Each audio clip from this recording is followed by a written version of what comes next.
내 나이 80.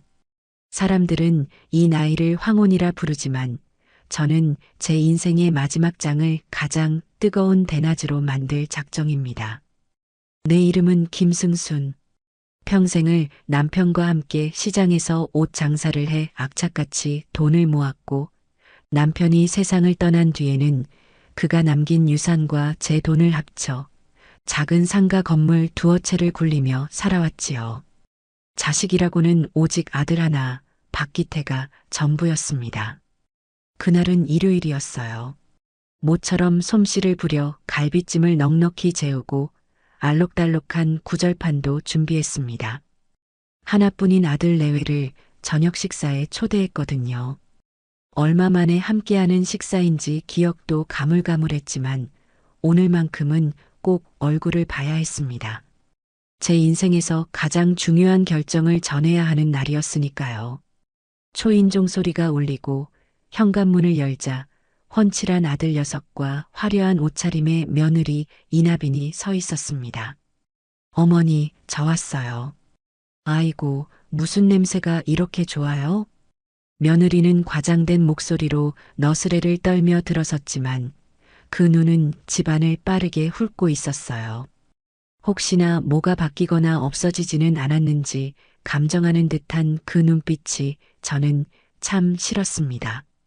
아들 녀석은 소파에 털썩 주저앉아 텔레비전부터 켰지요. 늘 있는 일이라 새삼 서운하지도 않았습니다. 왔으면 손부터 씻고 와서 앉아라. 저녁 다 됐다. 제 말에 며느리는 마지못해 핸드백을 내려놓고 욕실로 향했고 아들은 채널을 돌리다 말고 물었어요. 근데 어머니, 갑자기 저녁은 왜 먹자고 하셨어요? 무슨 일 있어요? 일은 무슨. 그냥 아들 얼굴 보고 싶어서 불렀지. 얼른 앉아라. 그렇게 시작된 저녁 식사는 겉보기에는 평화로웠습니다. 저는 갓 지은 밥을 아들 그릇에 퍼주고 며느리에게는 갈비찜을 덜어주었지요. 그들은 제가 차린 음식을 맛있게 먹는 듯 보였지만 대화의 내용은 온통 돈과 관련된 것들 뿐이었어요. 어머니, 옆집 순영이 엄마네 아들이 이번에 의사사위를 받다잖아요. 강남에 50평대 아파트를 떡하니 해줬다나 봐요. 역시 사람은 돈이 있어야 대접받고 사는 것 같아요. 이나빈이 김치를 씹으며 말했습니다. 그 말의 속뜻을 제가 모를 리 없었지요.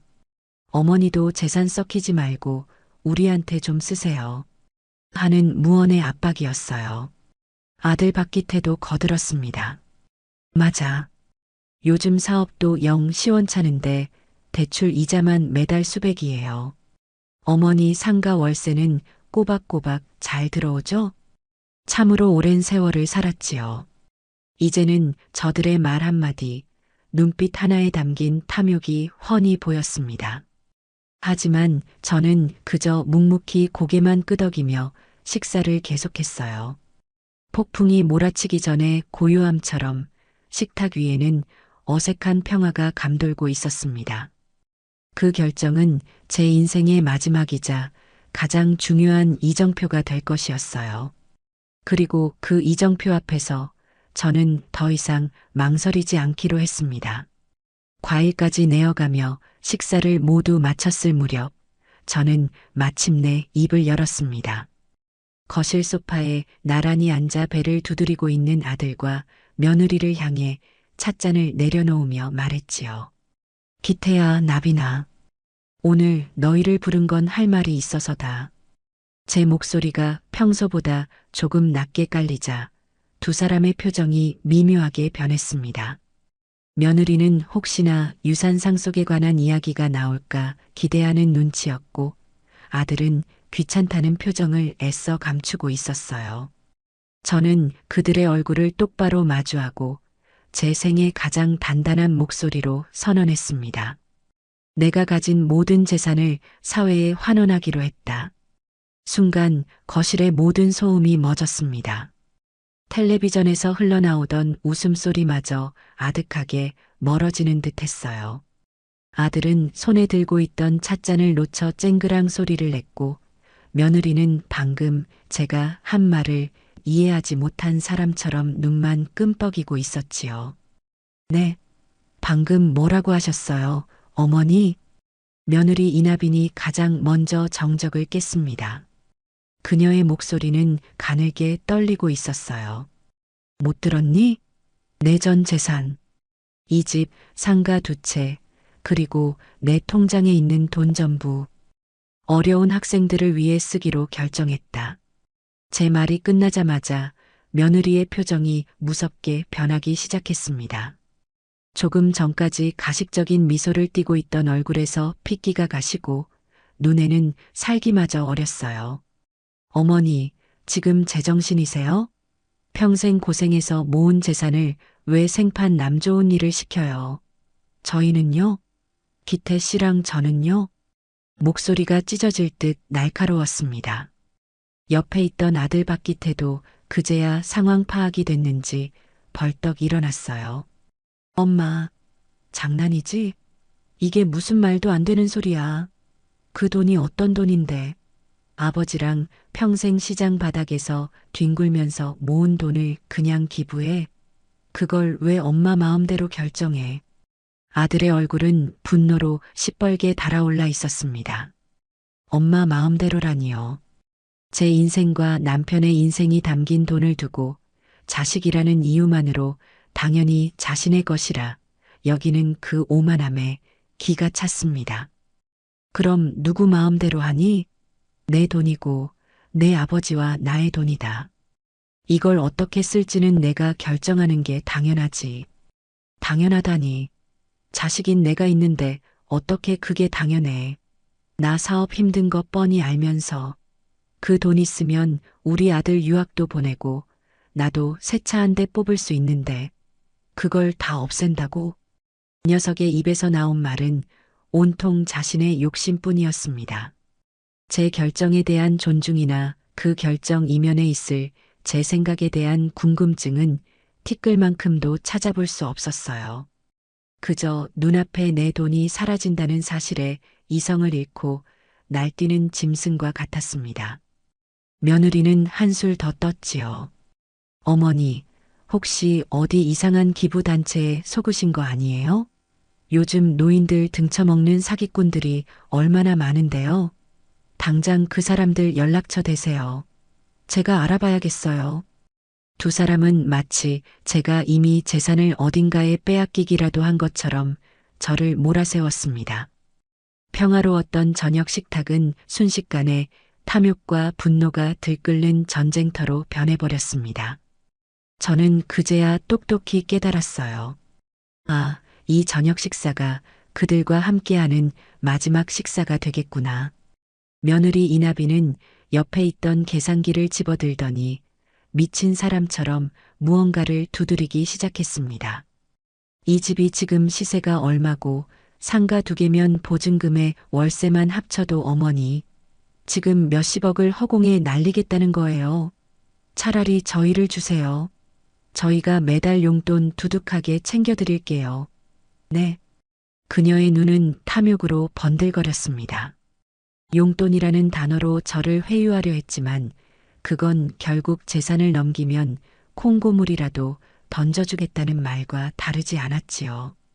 저는 차갑게 웃으며 대답했습니다. 너희에게 줄 돈은 단 한 푼도 없다. 너희는 그럴 자격이 없어. 자격? 우리가 왜 자격이 없어요? 내가 기태 씨 아내고 기태 씨는 어머니 외아들이잖아요. 법적으로도 우리가 상속 1순위예요. 며느리가 악을 쓰자 아들이 제 팔을 거칠게 잡아챘습니다. 엄마, 진짜 왜 이래? 늙으면 곱게 늙어야지. 이게 무슨 추태야. 당장 그 결정 취소해. 취소하라고. 아들의 소나기에 힘이 들어가는 것을 느끼며 저는 마지막 남은 정마저 떨어져 나가는 것을 느꼈습니다. 평생을 뒷바라지에 키운 아들이었어요. 하지만 제 눈앞에 서 있는 것은 아들이 아니라 제 재산을 노리는 탐욕스러운 하이에나 한 마리일 뿐이었지요. 저는 아들의 손을 뿌리쳤습니다. 그리고 제 평생 가장 차갑고 단호한 목소리로 말했어요. 너희가 나한테 해준 게 뭐냐? 뭐라고? 내가 허리 아프다고 했을 때 병원 한번 데려간 적 있었니? 명절에 찾아와서도 안방에 들어누워 TV만 보던 놈이 너 아니더냐? 나빈이 너는 내 생일날 전화 한 통 한 적 있었어? 그저 내들 필요할 때만, 돈 아쉬울 때만 어머니, 어머니 했지. 내가 너희에게는 살아있는 부모가 아니라 걸어다니는 지갑이었을 뿐이다. 제 말이 비수처럼 꽂혔는지 두 사람의 얼굴이 하얗게 질렸습니다. 전곡을 찔린 사람 특유의 당혹스러운 표정이었어요. 내가 평생 모은 이 돈, 너희 같은 것들 배 불리는 데 쓰는 것보다 꿈은 있지만 돈이 없어 좌절하는 학생들 한 명이라도 더 돕는 게 100번, 1000번은 더 가치 있는 일이다. 저는 자리에서 일어나 현관문을 활짝 열었습니다. 바깥의 차가운 밤 공기가 거실로 훅 밀려 들어왔어요. 내 뜻은 확고하니 더 이상 토달지 마라. 그리고 이 집에서 내 돈 이야기하면서 그따위 버르장머리로 말할 거면 당장 나가거라. 아들과 며느리는 분을 사귀지 못해 씩씩거리면서도 제 단호한 기세에 눌려 아무 말도 하지 못했습니다. 잠시 후 아들 박기태는 두고 봐, 엄마. 절대 엄마 뜻대로는 안 될 거니까. 라는 악에 바친 말을 내뱉고는 며느리의 팔을 끌고 밖으로 나갔습니다. 쾅! 하고 닫히는 현관문 소리를 들으며 저는 비로소 길고 길었던 인연의 첫 매듭이 끊어졌음을 직감했습니다.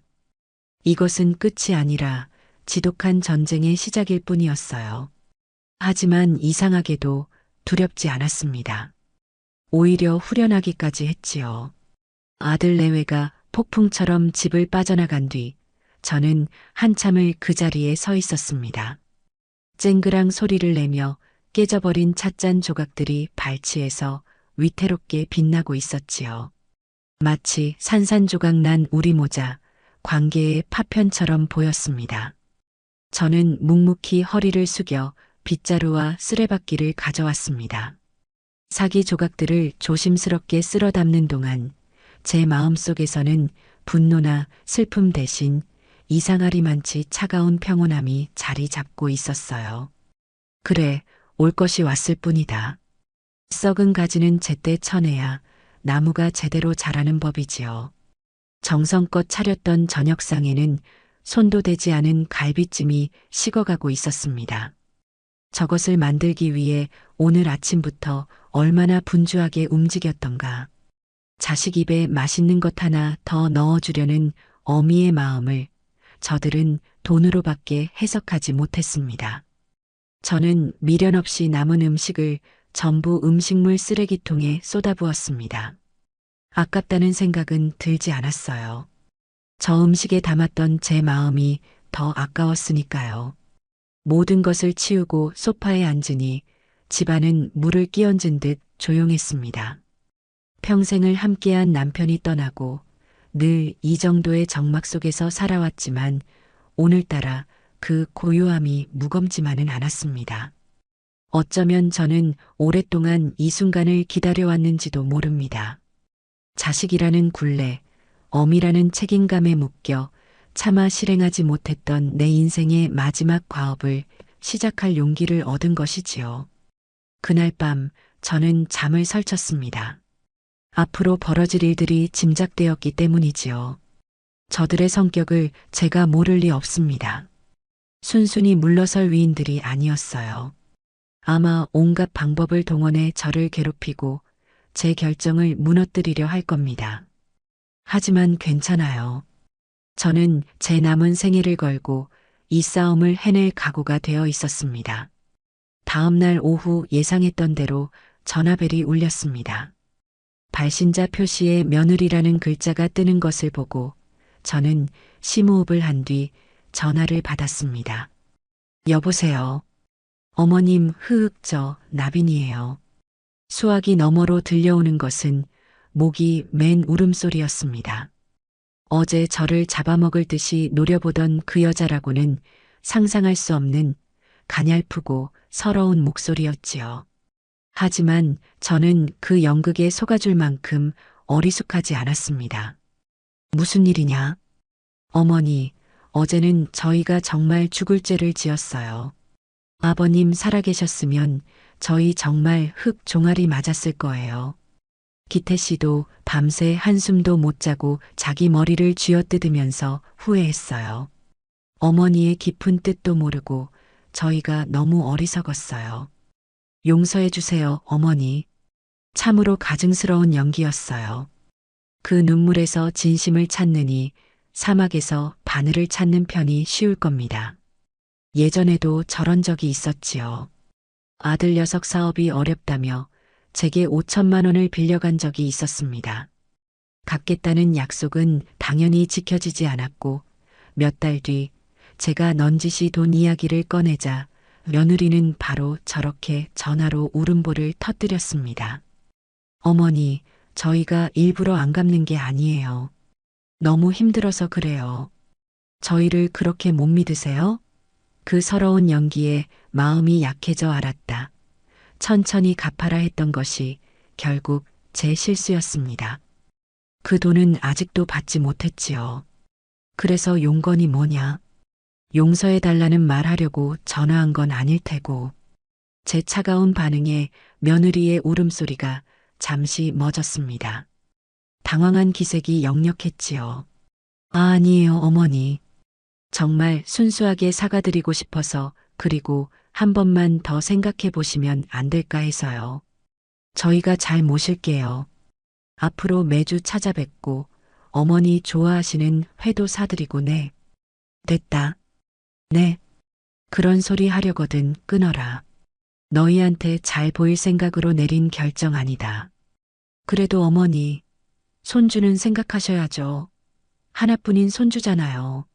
할머니가 재산 다 기부해버렸다고 하면 애가 학교 가서 얼마나 기가 죽겠어요. 애 앞길은 생각해 주셔야 하는 거 아니에요? 결국 본색이 드러났습니다. 손주라는 방패를 꺼내 들었지만 그 뒤에는 자신들의 탐욕이 숨어 있다는 것을 똑똑히 알 수 있었지요. 내 손주 앞길은 내 돈이 아니라 애비인 기태 너가 책임져야지. 어미인 너하고 왜 그 책임을 나한테 떠넘기려 하느냐. 나는 내 의무를 다했다. 너희를 굶기지 않았고 배울 만큼 가르쳤다.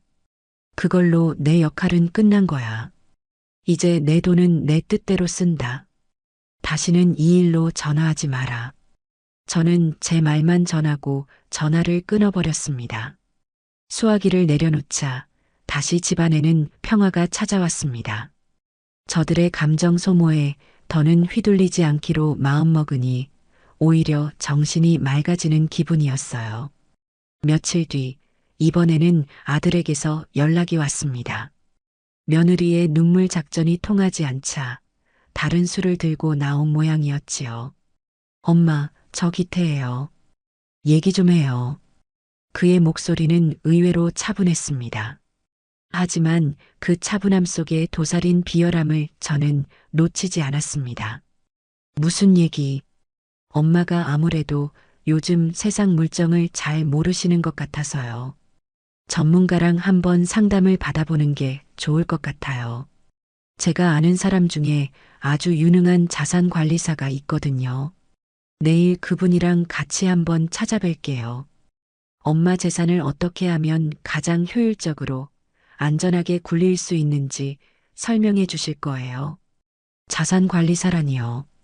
제 평생 들어본 적도 없는 말이었습니다. 뻔한 수작이었지요.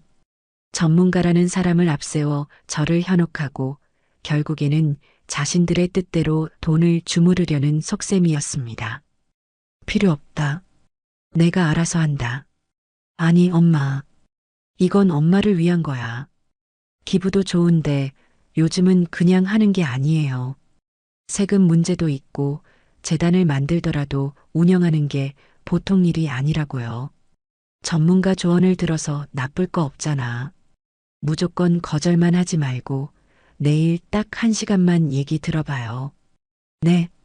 끈질긴 설득에 저는 잠시 생각에 잠겼습니다. 저들이 또 무슨 꿍꿍이를 꾸미는지 제 눈으로 똑똑히 확인하고 싶었어요. 어설픈 연극은 이제 신물이 났으니 이번에는 어떤 배우를 무대에 세울지 궁금하기도 했습니다. 알겠다. 그럼 내일 오너라. 하지만 내 생각은 바뀌지 않을 거다. 전화를 끊고 저는 냉소를 머금었습니다. 전문가의 입을 빌려 저를 가르치려 들다니. 평생을 돈과 씨름하며 살아온 저였습니다. 시장 바닥에서 닳고 다른 저를 상대로 책상 물림 애송이가 와서 무슨 말을 할 수 있을지 가소로울 뿐이었지요. 다음 날 약속한 시간에 맞춰 아들과 전문가라는 자가 함께 집으로 들어섰습니다. 멀끔하게 양복을 차려입었지만 어딘지 모르게 가벼워 보이는 인상의 사내였어요. 번들거리는 포마드 머리에 악수하며 잡아오는 손은 미끄러운 기름장어 같았습니다. 처음 뵙겠습니다, 어르신. 박기태 이사님께 말씀 많이 들었습니다. 저는 자산 컨설팅 그룹의 수석 팀장 차민준이라고 합니다. 저는 그가 내민 명함을 받아보지도 않고 소파에 앉으라는 눈짓만 했습니다. 아들은 제 눈치를 살피며 안절부절 못했고 차민준이라는 자는 가죽 서류 가방을 열어 온갖 도표와 그래프가 그려진 자료들을 꺼내놓기 시작했지요. 어르신, 현재 보유하신 자산 포트폴리오를 대략적으로 들어보니 이건 황금알을 낳는 거위를 그냥 땅에 묻어두신 격입니다. 특히 상가 건물 2채는 현재 가치 대비 수익률이 너무 낮아요. 이걸 지금 처분해서 저희가 추천하는 비상장 바이오 기업에 투자하시면 3년 안에 최소 5배의 수익을 보장합니다. 그는 현란한 손짓과 함께 알아들을 수도 없는 전문 용어들을 쏟아냈습니다. 레버리지 효과, 헤지 펀드, IPO 등 저를 주눅들게 하려는 의도가 뻔히 보이는 단어들이었지요. 저는 팔짱을 낀 채 묵묵히 그의 설명을 들었습니다. 그의 눈은 저를 향해 있었지만 그의 관심은 오직 제 재산에만 쏠려 있다는 것을 알 수 있었어요. 기부 역시 마찬가지입니다. 이렇게 통으로 기부하시면 세금 폭탄을 맞으실 수 있습니다. 저희가 만든 절세 플랜을 통해 합법적으로 세금을 줄이고 기부금의 일부는 다시 어르신의 노후 자금으로 확보할 수 있는 방법이 있습니다. 일종의 사회 공헌과 재테크를 동시에 하는 거죠. 저는 그의 말이 끝나기를 기다렸다가 조용히 입을 열었습니다. 그래서 그 비상장 바이오 회사라는 게 우리 아들놈이 투자했다가 돈이 물려있는 그 회사인가? 네. 차민준과 아들 박기태의 얼굴이 동시에 굳어졌습니다. 특히 아들의 얼굴은 하얗게 질려 있었지요. 그리고 절세 플랜이라는 건 결국 내 돈으로 너희들 인건비 주고 수수료 떼주라는 소리고. 맞지? 저는 자리에서 일어나 그가 펼쳐놓은 서류들을 한쪽으로 밀어버렸습니다. 어디서 약을 팔려고 해?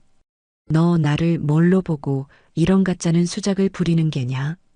내가 시장에서 쌀 한 가마니를 팔아도 너보다 셈이 빨랐다. 내 눈에는 내가 돈밖에 모르는 무식한 늙은이로 보이겠지만 평생 돈을 만지고 산 사람은 돈 냄새를 맡을 줄 알거든. 지금 너한테서는 아주 역겨운 사기꾼 냄새가 진동을 한다. 제 섯을 펄언 일갈에 차민준이라는 자는 아무 말도 하지 못하고 입만 뻐끔거렸습니다. 아들이 다급하게 끼어들었지요. 엄마, 왜 그래? 차 팀장님은 정말 우리 도우려고 오신 분이야. 닥쳐라. 내 놈이 이자를 끌어들인 속셈을 내가 모를 줄 알아? 내 돈으로 내 사업 실패한 거 메꾸려는 거 아니냐? 이 불효막심한 놈. 상황이 불리하게 돌아가자 아들 녀석의 눈빛이 순간 돌변했습니다. 이성을 잃은 짐승처럼 그는 갑자기 안방으로 달려가기 시작했어요. 이렇게 된 이상 어쩔 수 없어. 엄마가 정신 차릴 때까지 내가 재산을 관리해야겠어. 통장이랑 도장 다 어디 뒀어. 제 집안에서 벌어진 믿을 수 없는 광경이었습니다. 아들이 제 물건을 훔치기 위해 서랍을 열고 장롱을 뒤지는 모습을 보자 제 머릿속에 무언가가 툭 하고 끊어지는 것 같았어요. 이놈이 미쳤구나. 너가 드디어 실성을 했어. 저는 옆에 있던 빗자루를 집어들고 아들의 등을 후려쳤습니다. 나가. 당장 내 집에서 나가. 이 도둑놈 같은 자식아. 아, 엄마 왜 이래. 이거 나. 아들은 빗자루를 막으며 버텼고 저는 필사적으로 그를 집 밖으로 밀어냈습니다. 현관 앞에 멍하니 서 있던 차민준이라는 자도 떠밀려 나갔지요. 저는 두 사람을 집 밖으로 간신히 몰아낸 뒤 그들이 벗어놓은 구두를 집어 바깥으로 던져버렸습니다. 다시는 이 집 문턱을 넘을 생각 마라. 너 같은 자식 둔 적 없다. 저는 문을 쾅 닫고 그대로 주저앉았습니다. 심장이 미친 듯이 뛰고 온몸이 부들부들 떨렸어요. 하지만 눈물은 나지 않았습니다. 그 대신 제 마음속에는 강철처럼 단단한 결심이 자리 잡고 있었지요. 현관문의 잠금 장치를 2중, 3중으로 걸어 잠그며 저는 다짐했습니다. 저들과 저를 이어주던 마지막 끈을 오늘 내 손으로 완전히 끊어버리겠다고 말입니다. 그날 이후 집안에는 무거운 정적이 흘렀습니다. 아들 내외는 더 이상 전화를 하거나 집을 찾아오지 않았어요. 저는 현관의 디지털 도어로 비밀번호를 바꾸고 굳이 필요 없는 쇠사슬까지 걸어 잠갔습니다. 마치 외부 세계와 저 사이에 단단한 성벽을 쌓는 듯한 기분이었지요. 혼자가 되었지만 이상하게도 외롭지는 않았습니다. 오히려 저를 옥죄던 족쇄가 풀려난 것처럼 홀가분했어요. 며칠간은 온전히 저 자신을 위한 시간을 보냈습니다. 좋아하는 트로트 음악을 크게 틀어놓고 집안을 청소하고 오후에는 햇살이 잘 드는 베란다에 앉아 묵혀뒀던 소설책을 읽었습니다. 평화는 그리 길지 않았습니다. 열흘쯤 지났을까요? 우체통에 꽂힌 두툼한 법원 등기우편 하나가 그 평화를 산산조각 냈습니다. 겉봉에 찍힌 가정법원이라는 글자를 보는 순간 심장이 쿵 내려앉았어요. 설마 했던 일이 현실이 되었음을 직감했지요. 손을 떨며 봉투를 뜯자 안에서는 제 예상을 한치도 벗어나지 않는 서류가 나왔습니다. 성년후견 개시 심판 청구서. 청구인은 아들 박기태, 피후견인은 바로 저 김승순이었습니다. 서류에는 빼곡한 글씨로 제가 왜 후견인이 필요한지에 대한 이유가 적혀 있었어요.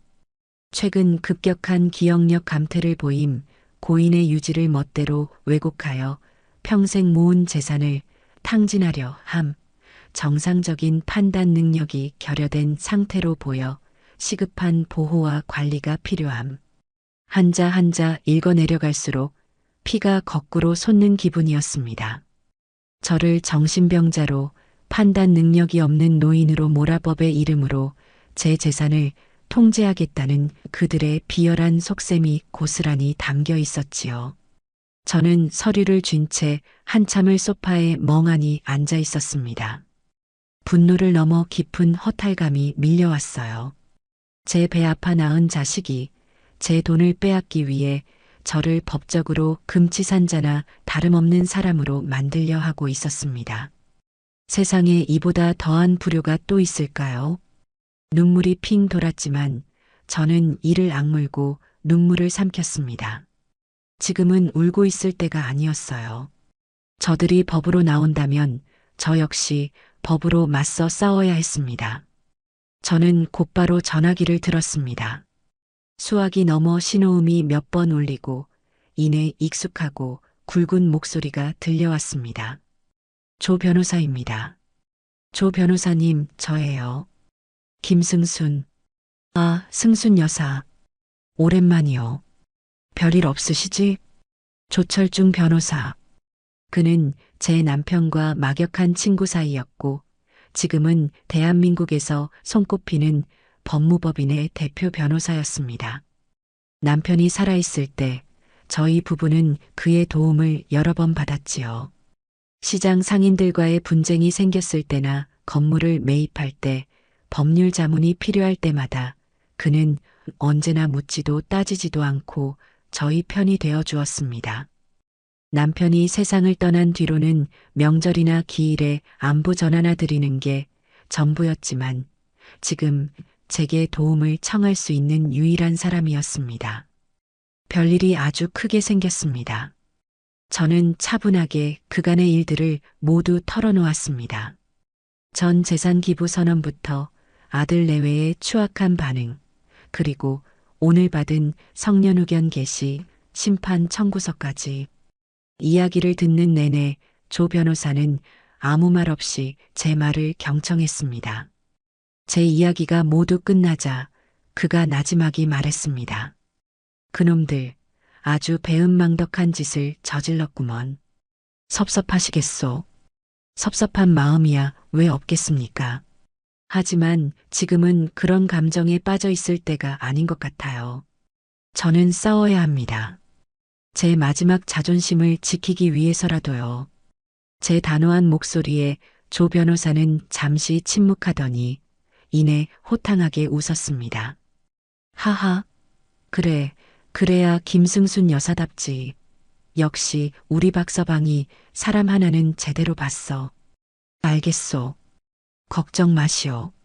가짜는 것들 버르장머리를 내가 아주 단단히 고쳐줄 테니 당장 내일이라도 우리 사무실로 한번 나오시오. 서류 뭉치 전부 들고. 그의 든든한 한마디에 제 마음속을 짓누르던 무거운 바위 하나가 사라지는 기분이었습니다. 혼자가 아니라는 생각만으로도 큰 힘이 되었지요. 저는 조 변호사와 약속을 잡고 전화를 끊었습니다. 창밖을 보니 어느새 해가 뉘엿뉘엿 지고 있었어요. 제 인생에도 잠시 먹구름이 끼었지만 저 구름 뒤에는 분명히 태양이 있다는 것을 저는 믿었습니다. 다음 날 저는 법원에서 온 서류와 제 신분증, 인감 등을 챙겨 들고 조철중 변호사의 사무실이 있는 서초동으로 향했습니다. 고층 빌딩 꼭대기에 위치한 그의 사무실은 아주 넓고 고풍스러웠어요. 벽면 하나를 가득 채운 책장과 묵직한 원목 책상이 그의 연륜과 권위를 말해주는 듯 했습니다. 어서 오시오, 여사. 여기까지 오느라 고생 많았소. 조 변호사는 저를 직접 회의실로 안내하고 따뜻한 대추차를 내어주었습니다. 그는 제가 가져온 서류들을 꼼꼼히 검토하기 시작했어요. 그의 미간에 깊은 주름이 잡혔다가 펴지기를 반복했습니다. 역시나 전형적인 수법이야. 부모 재산을 탐내는 자식들이 가장 먼저 하는 짓이지. 부모를 무능력자로 만들어 재산 처분 권한을 빼앗아 오는 것. 제가 이길 수 있을까요, 변호사님? 제 물음에 조 변호사는 안경을 고쳤으며 저를 바라보았습니다. 그의 눈빛은 아주 날카로우면서도 따뜻했어요. 이기고 지고의 문제가 아니오, 여사. 이건 진실의 문제지. 저들이 주장하는 건 전부 거짓이고 승순 여사께서는 그 거짓을 깨뜨리기만 하면 되는 거요. 판사들이 바보가 아니오. 서류 몇 장과 가짜는 거짓말로 사람을 정신병자로 만들 수 있는 시대는 지났소. 그는 청구서에 적힌 아들의 주장을 하나씩 손가락으로 짚어가며 반박할 논리를 세우기 시작했습니다. 기억력 감퇴를 주장했으니 우리는 여사께서 얼마나 기억력이 좋은지 증명해야 하오. 최근에 있었던 은행 거래 내역이나 부동산 계약서, 공과금 납부 내역 같은 것들을 전부 준비하시오. 날짜 하나 틀리지 않고 기억하고 있다는 걸 보여주는 거요. 고인의 유지를 왜곡했다고 주장하니 생전에 남편께서 기부에 대해 어떻게 생각하셨는지 증언해 줄 사람을 찾으면 좋겠소. 혹시 그런 분이 있소? 있습니다. 남편은 살아생전에 늘 입버릇처럼 말했어요. 나중에 돈 많이 벌면 꼭 우리보다 어려운 사람들을 돕자고. 시장에서 함께 고생했던 친구분들이라면 모두 증언해 줄 겁니다. 잘 됐군. 그럼 됐소. 가장 중요한 건 법정에서 여사께서 보여줄 태도요. 절대로 흥분하거나 감정적으로 대해서는 안 돼요. 저들이 아무리 말도 안 되는 소리로 도발하더라도 여사께서는 그저 차분하고 논리적으로 그것은 사실이 아닙니다라고 말하면 되는 거요. 그리고 모든 답변은 나를 통해 하시오. 아시겠소? 조 변호사의 명쾌한 설명에 제 머릿속이 환하게 정리되는 기분이었습니다. 막막하기만 했던 싸움의 길이 보이기 시작했어요. 우리는 몇 시간에 걸쳐 앞으로의 전략을 짜고 필요한 증거들을 목록으로 만들었습니다. 며칠 뒤 법원에서 지정한 첫 번째 가족 상담 및 조정 기일이 잡혔습니다. 법원 내의 작은 조정실.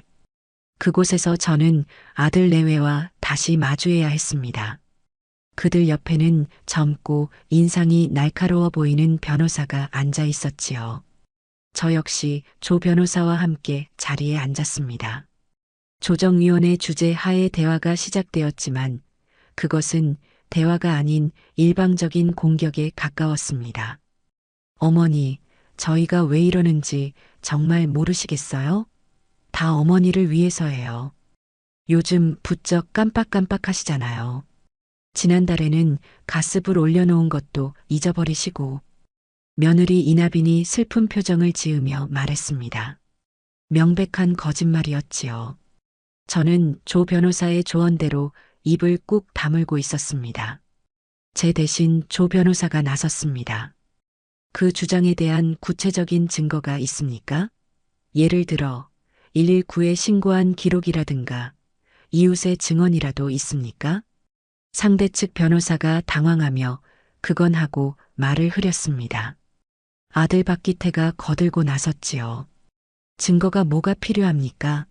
저희가 자식인데 어머니가 요즘 이상하다는 걸 저희가 가장 잘 압니다. 며칠 전에는 갑자기 아버지 제사 날짜도 헷갈려 하셨다고요. 그때 제가 조용히 입을 열었습니다. 내 아버지 제사는 음력 10월 23일이다. 작년 내 아버지 제삿날 너는 회사 워크숍이 있다며 오지도 않았지. 그리고 그 워크숍이라는 것도 거짓말이었잖니. 나중에 들으니 가족들이랑 필리핀으로 골프 여행을 갔더구나. 내가 틀렸느냐? 제 말에 조정실 안의 공기가 순간 얼어붙었습니다. 아들의 얼굴이 홍당무처럼 붉어졌고 며느리는 고개를 푹 숙였습니다. 상대 변호사마저 할 말을 잃은 듯 보였어요. 저는 그들을 똑바로 쳐다보며 말을 이었습니다. 기억력이 없는 건 내가 아니라 부모한테 어떻게 도리를 해야 하는지조차 잊어버린 너희들인 것 같구나. 그 순간 저는 알 수 있었습니다. 이 싸움 제가 반드시 이긴다는 것을요. 저들의 무기는 거짓과 탐욕뿐이지만 제게는 진실이라는 가장 강력한 무기가 있었으니까요. 법원에서 제대로 망신을 당한 아들 내외는 더욱 비열한 방법을 쓰기 시작했습니다. 법정에서 저를 이길 수 없다고 판단했는지 이번에는 제 주변 사람들을 공략하기 시작했어요. 이른바 여론전이었지요. 그들은 일가 친척들에게 일일이 전화를 돌려 저를 깎아내리기 시작했습니다. 고모, 저희 어머니 좀 말려주세요. 요즘 이상한 단체에 빠져서 평생 모은 재산을 다 갖다 바치려고 해요. 저희가 말리니까 저희를 도둑놈 취급하고 이제는 치매까지 오셨는지 사람도 못 알아봐요. 작은 아버님, 저희 어머니가 재산 문제로 저를 고소까지 했어요. 돈 때문에 자식을 버리겠다는 거예요. 정말 저희 너무 억울해서 살 수가 없어요. 그들의 교묘한 거짓말과 눈물 연기에 사정을 잘 모르는 몇몇 친척들은 완전히 넘어가고 말았습니다. 가장 먼저 연락이 온 것은 제 시누이, 그러니까 죽은 남편의 여동생이었습니다. 형님, 어떻게 된 거예요? 기태 말이 정말이에요? 형님이 기태를 고소했다면서요? 다짜고짜 저를 몰아세우는 목소리에 저는 기가 찼습니다. 아가씨, 그게 무슨 소리예요? 내가 기태를 고소한 게 아니라 기태가 나를 정신병자라고 법원에 끌고 간 거예요. 내 재산 뺏으려고. 아니, 기태는 그렇게 말 안 하던데요? 형님이 재산을 이상한 데 다 쓰려고 해서 그걸 지키려고 어쩔 수 없이 법의 도움을 받는 거라고. 형님, 아무리 그래도 그렇지 어떻게 자식을 이기려고 하세요? 다 기태랑 조카 주려고 악착같이 모은 돈 아니었어요? 말이 통하지 않았습니다. 신우이의 머릿속에는 이미 돈에 눈이 멀어 자식까지 내치는 독한 시어머니라는 이미지가 굳게 박혀 있었어요. 저는 더 이상 변명하고 싶지 않아 아가씨 마음대로 생각하세요. 진실은 곧 밝혀질 테니라고 말하고 전화를 끊었습니다. 그 뒤로도 몇몇 친척들에게서 비슷한 내용의 전화가 걸려왔습니다. 저를 걱정하는 척했지만 그 속내에는 혹시 우리에게 돌아올 유산은 없는 건가 하는 계산이 깔려 있다는 것을 저는 느낄 수 있었지요. 저는 인간관계에 깊은 회의감을 느꼈습니다. 수십 년간 경조사를 챙기며 관계를 이어온 친척들이었지만 그 관계는 돈 문제 앞에서 너무나도 쉽게 부서지고 왜곡되었습니다. 아들 내외는 바로 그 약한 고리를 파고들어 저를 고립시키려 하고 있었던 겁니다. 저는 며칠간 외부와의 연락을 끊고 집안에만 머물렀습니다. 마음이 지치고 힘들었어요. 하지만 여기서 무너질 수는 없었습니다. 그러던 중 아주 먼 친척 어른의 부고 소식이 들려왔습니다. 사실 꼭 가야 할 만큼 가까운 사이는 아니었지만 저는 그 장례식장에 가기로 마음먹었습니다. 피하기만 해서는 아무것도 해결되지 않는다는 것을 알았기 때문이에요. 어차피 그곳에 가면 저에 대해 험담을 늘어놓던 친척들을 모두 마주치게 될 터, 차라리 그 자리에서 모든 것을 정면 돌파하기로 결심한 겁니다. 조철중 변호사는 말렸지만 제 고집을 꺾을 수는 없었습니다. 검은 상복으로 갈아입고 장례식장에 들어서자 아니나 다를까 모든 시선이 제게로 쏠렸습니다. 친척들은 몇몇씩 모여 저를 보며 수군거리고 있었고 그 중심에는 아들 박기태와 며느리 이나빈이 서 있었습니다. 두 사람은 저를 발견하고는 마치 기다렸다는 듯이 슬픈 표정을 지으며 제게 다가왔습니다. 어머니, 여긴 어쩐 일이세요? 몸도 안 좋으신데. 아들의 가식적인 말에 저는 아무 대꾸도 하지 않고 곧장 빈소로 들어가 조문을 마쳤습니다. 그리고는 상주와 인사를 나눈 뒤 일부러 친척들이 가장 많이 모여 있는 자리에 가서 앉았습니다. 분위기가 싸늘하게 얼어붙었지요. 모두의 시선이 제게 집중된 것을 확인한 뒤 저는 헛기침을 한번 하고 입을 열었습니다. 다들 제 걱정이 많으신 것 같아 이 자리에서 제 입으로 직접 말씀드리는 게 도리인 것 같군요. 제 말에 수군거리던 소리가 멎고 모두가 저를 주목했습니다. 아들과 며느리의 얼굴이 하얗게 굳어가는 것이 보였어요. 제가 평생 모은 재산을 사회에 환원하겠다고 하니 제 아들 기태와 며느리 나빈이가 저를 정신 나간 노인 취급을 하더군요. 그것도 모자라 저를 법적으로 금치산자로 만들어 재산을 빼앗으려고 법원에 성년후견인 신청까지 했습니다. 제 입에서 성년후견인이라는 말이 나오자 친척들 사이에서 허하는 탄식과 함께 술렁임이 터져 나왔습니다. 며느리가 다급하게 외쳤습니다. 어머니, 어떻게 이런 자리에서 그런 말씀을, 저희는 그런 뜻이 아니라. 저는 며느리의 말을 가로막고 말을 이었습니다. 그런 뜻이 아니면 무슨 뜻이냐? 너희는 내가 치매라고 주장했지만 법원에서 판사님은 내 정신이 너희보다 훨씬 또렷하다고 하셨다. 내가 평생 모은 내 돈, 내 뜻대로 쓰겠다는데 자식이 부모를 정신병자 취급하는 이런 폐륜이 세상에 어디 있습니까? 저는 자리에서 일어나 제 앞에 앉아있던 남편의 큰형님, 그러니까 제게는 아주버님 되시는 분 앞에 고개를 숙였습니다. 아주버님, 그리고 여기 계신 여러 어르신들.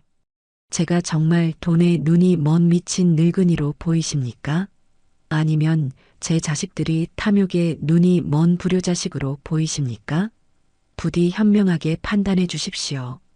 제 호소에 장례식장은 물을 끼얹은 듯 조용해졌습니다.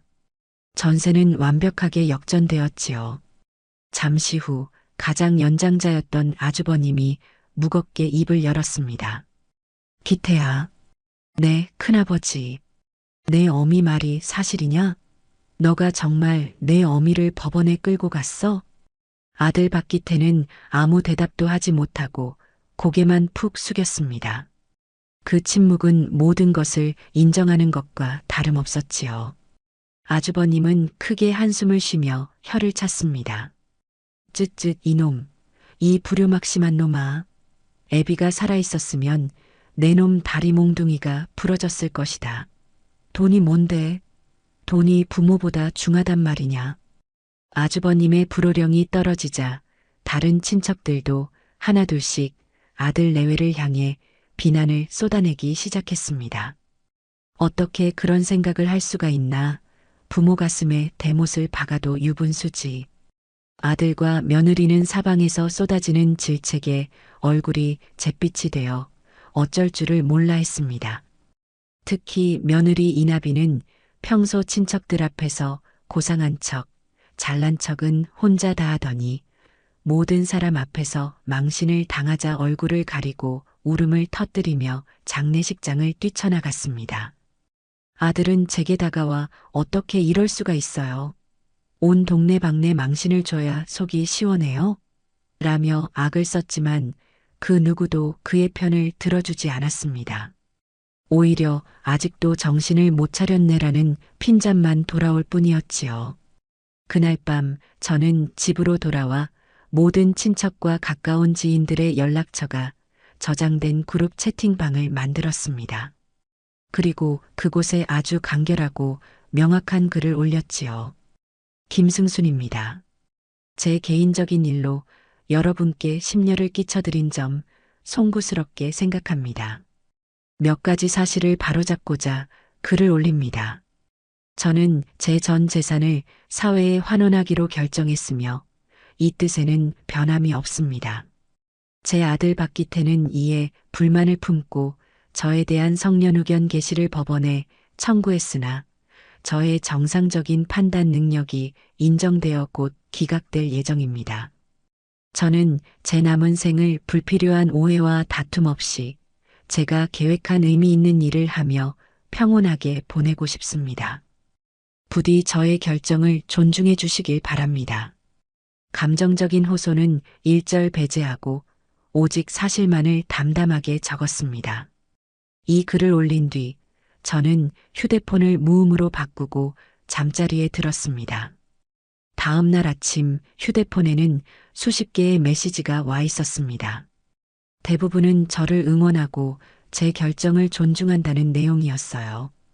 특히 기억에 남는 것은 수십 년간 왕래가 거의 없었던 시조카, 즉 시동생의 딸에게서 온 메시지였습니다. 큰어머님, 소식 들었습니다. 정말 멋진 결정을 하셨어요.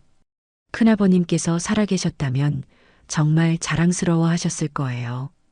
힘내세요. 제가 언제 한번 꼭 찾아뵙겠습니다. 그 메시지를 읽는데 저도 모르게 눈물이 핑 돌았습니다.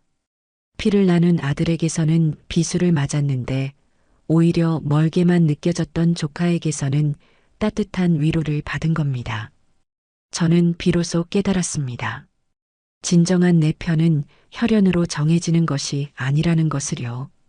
이 길고 어두운 터널의 끝에서 저는 새로운 희망의 빛을 발견하고 있었습니다. 친척들 사이에 여론전에서 승기를 잡은 뒤 저는 더 이상 아들 내외와의 소모적인 싸움에 에너지를 낭비하지 않기로 했습니다. 대신 제 본래의 목표였던 기부를 구체적으로 실행에 옮기기 시작했지요. 막연하게 사회에 환원하겠다고 생각했던 것을 넘어 어떻게 하면 제 돈이 가장 투명하고 의미 있게 쓰일 수 있을지 고민해야 했습니다. 저는 다시 조철중 변호사를 찾아가 제 고민을 털어놓았습니다. 변호사님, 이제 정말로 시작하고 싶습니다. 제 돈이 허투루 쓰이지 않고 꼭 필요한 아이들에게 전달될 수 있는 가장 좋은 방법이 뭘까요? 조 변호사는 제 말에 흐뭇한 미소를 지으며 두꺼운 법률 서적 하나를 꺼내왔습니다. 방법이야 여러 가지가 있지요. 믿을 만한 장학재단에 기탁하는 방법도 있고 학교에 직접 장학금을 내는 방법도 있고요. 하지만 제 생각에는 승순 여사님의 이름을 건 재단을 하나 만드시는 게 가장 좋을 것 같습니다. 제 이름을 건 재단이요? 그렇소. 재단법인 김승순 장학재단. 얼마나 멋집니까? 여사님의 철학을 그대로 담아 여사님께서 직접 이사장으로 활동하시는 겁니다. 그러면 어느 누구도 여사님의 돈을 함부로 할 수 없고 여사님의 뜻대로 학생들을 도울 수 있지요. 절차는 조금 복잡하지만 그건 이 조철중이가 알아서 다 처리할 테니 걱정 마시오. 김승순 장학재단. 제 이름 석자가 붙은 재단이라니 생각만 해도 가슴이 벅차올랐습니다. 평생을 시장 바닥에서 김 사장, 기태 엄마로만 불리며 살아왔는데 제 이름이 누군가의 꿈을 지지하는 이름으로 남을 수 있다니요.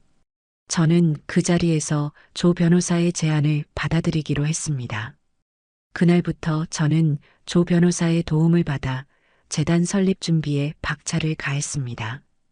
재단의 정관을 만들고 어떤 학생들을 어떤 기준으로 도울지 구체적인 계획을 세웠지요. 머리가 지끈거릴 정도로 복잡하고 어려운 일이었지만 조금도 힘들지 않았습니다. 오히려 하루하루 생기가 돌고 아침에 눈을 뜨는 것이 즐거웠어요. 이것은 제 인생의 마지막을 정리하는 일이 아니라 새로운 인생을 시작하는 일이었기 때문입니다. 재단을 설립하고 운영하기 위해서는 상당한 규모의 기본 재산이 필요했습니다. 저는 제가 가진 자산 중 가장 큰 비중을 차지하는 상가 건물 한 채를 처분하여 재단의 기본금으로 삼기로 결정했습니다. 그 건물은 강남은 아니었지만 서울의 제법 번화한 상권에 위치한 5층짜리 건물이었습니다. 남편과 함께 밤낮으로 일해번 돈으로 처음 장만한 저희 부부의 땀과 눈물이 고스란히 배어 있는 곳이었지요. 아들 녀석이 그토록 탐내던 건물이기도 했습니다. 저는 곧장 알고 지내던 부동산 중개인에게 전화를 걸었습니다. 사장님, 저 김승순입니다. 잘 지내시지요? 아이고, 회장님. 그럼요. 무슨 일로 전화를 다 주셨습니까? 다름이 아니라 제가 가진 건물 있지 않습니까? 시청 앞에 있는 5층짜리. 그거 매물로 내놓으려고요. 수화기 너머의 부동산 사장님이 순간 말을 잇지 못했습니다. 네, 건물을 파신다고요? 아니, 그 황금알을 낳는 거위를 왜 파십니까? 아드님 주시려고요? 아닙니다. 좋은데 쓸 일이 있어서요. 그러니 사장님께서 좋은 주인 좀 찾아주십시오. 시세보다 조금 싸게 내놓아도 괜찮으니 가급적 빨리 거래되었으면 합니다. 제 단호한 목소리에 부동산 사장님은 더 이상 묻지 않고 알겠습니다. 제가 최선을 다해보겠습니다라고 대답했습니다. 전화를 끊고 나니 마음 한편이 시원하면서도 조금은 아쉬운 기분이 들었습니다. 남편과의 추억이 깃든 곳이었으니까요. 하지만 곧 그 아쉬움은 더 큰 기대감으로 채워졌습니다. 그 건물이 이제 수십, 수백 명의 아이들에게 희망을 주는 씨앗이 될 테니까요. 역시나 소식은 금방 아들의 귀에 들어간 모양이었습니다. 부동산에 건물을 내놓은 지 이틀도 채 되지 않아 휴대폰이 미친 듯이 울리기 시작했습니다. 발신자는 내 아들이라고 저장되어 있었지만 이제는 남보다도 못한 존재가 되어버린 이름이었지요. 받을까 말까 망설이다가 저는 마음을 굳게 먹고 통화 버튼을 눌렀습니다. 왜 전화했냐? 엄마, 진짜 미쳤어? 그 건물을 팔아? 거기가 어떤 데인데? 아버지랑 엄마 피가 섞인 곳이라고. 그걸 팔아서 생판 남 좋은 일을 시키겠다고? 수화기 너머로 들려오는 것은 이성을 잃은 고함 소리였습니다. 피와 땀이 섞인 곳이니까 더 가치 있는 곳에 쓰려는 거다. 가치? 뭐가 가치 있는데? 그 건물이 있으면 우리 가족이 평생 월세 받으면서 편하게 살 수 있어. 그게 가치 있는 거지. 당장 부동산에 전화해서 걷어들여. 안 그러면 내가 정말 가만 안 있어.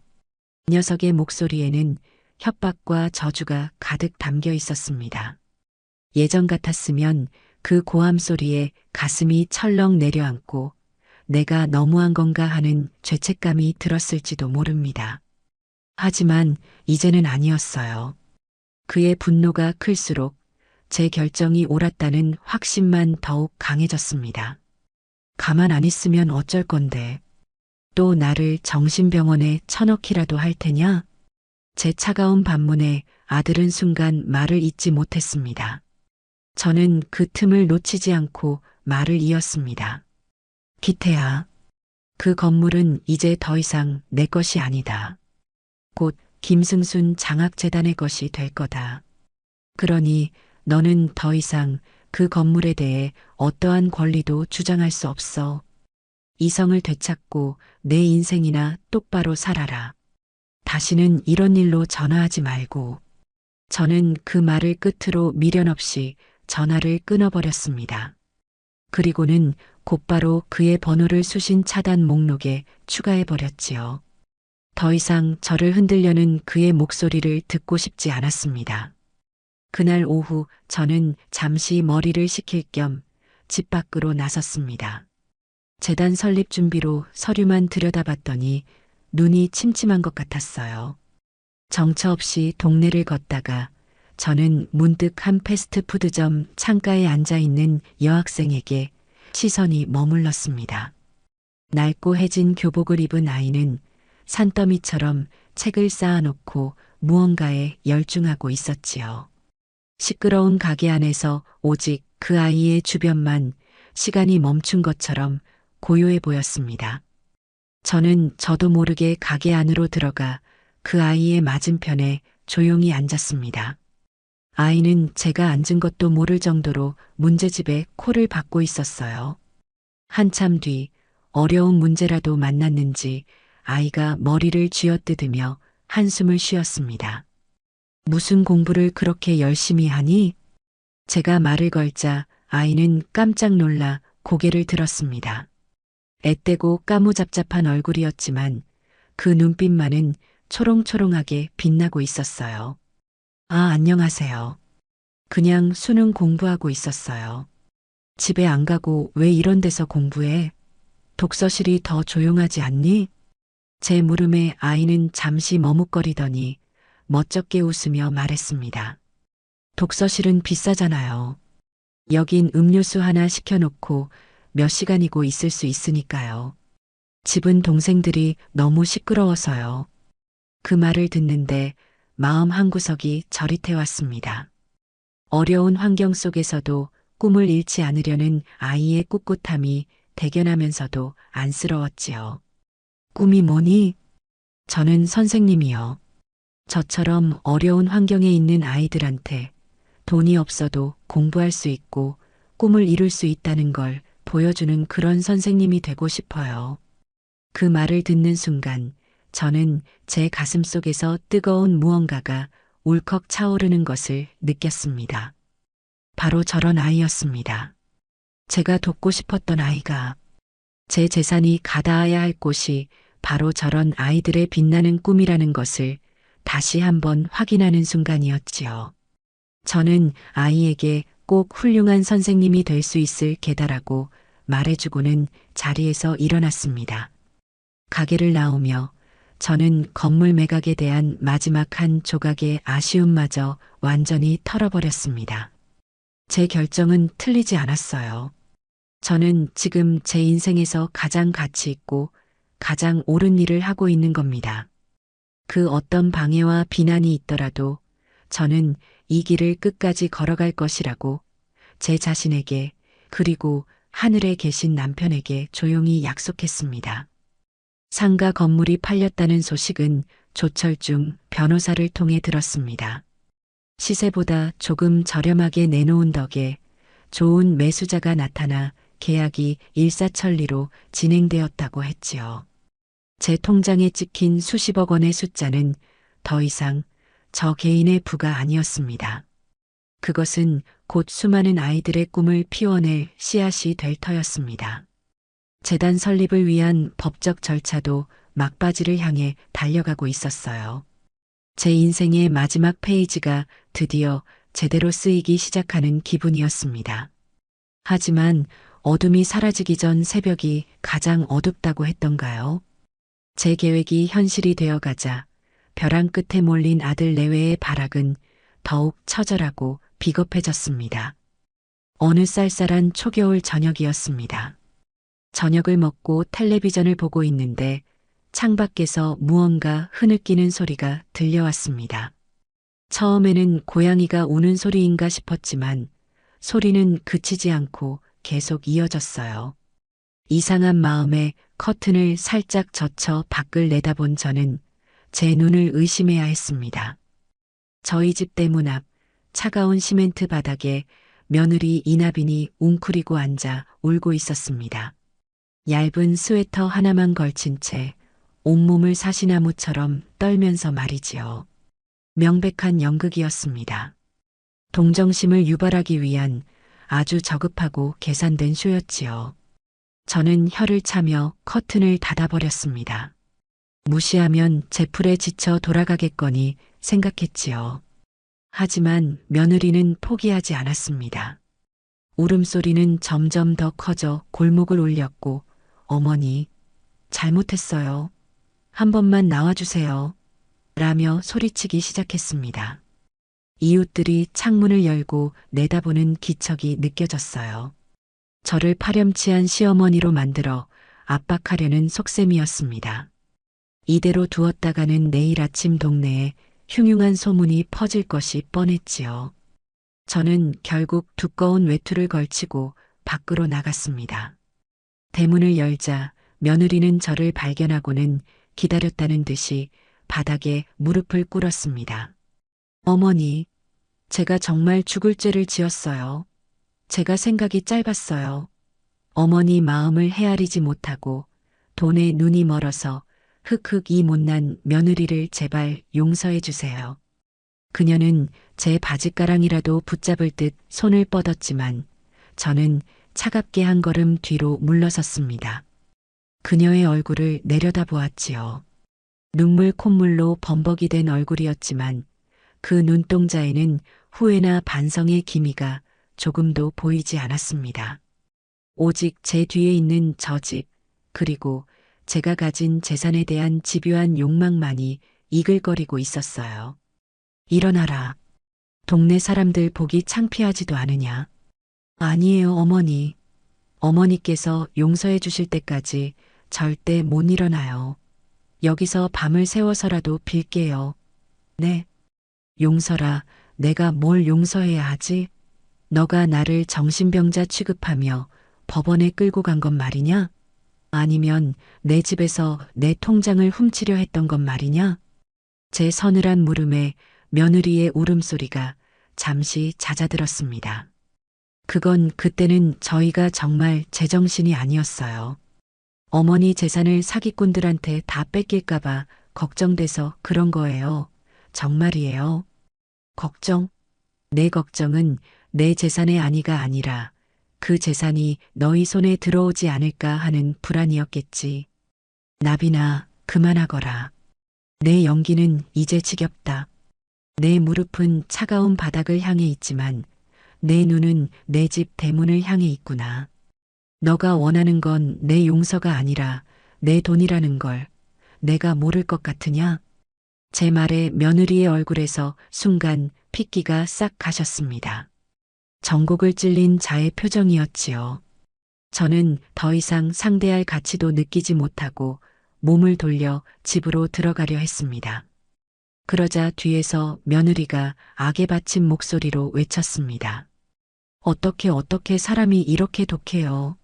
그래도 자식인데, 며느리인데, 그깟 돈 때문에 저희를 이렇게까지 내쳐야겠어요? 어머니는 피도 눈물도 없으세요. 저는 걸음을 멈추고 그녀를 돌아보았습니다. 그래, 독하다.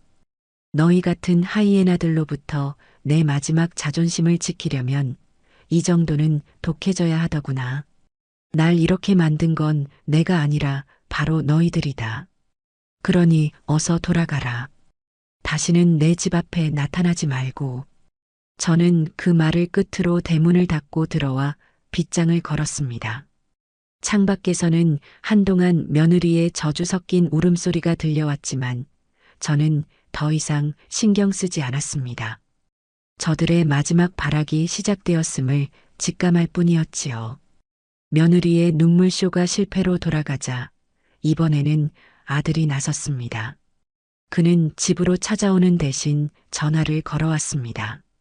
수신 차단을 했지만 발신번호 표시 제한으로 걸려온 전화는 어쩔 수가 없었지요. 무심코 받은 전화 너머로 아들의 목소리가 들려왔습니다. 엄마, 저예요. 어제의 광기 어린 목소리와는 달리 그의 목소리는 낮고 침착했습니다. 아니, 슬픔을 억지로 눌러 담은 듯한 목소리였지요. 끊는다.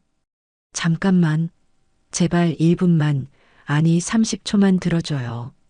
부탁이에요. 그의 간절한 목소리에 저는 마지못해 수화기를 귀에 대고 있었습니다.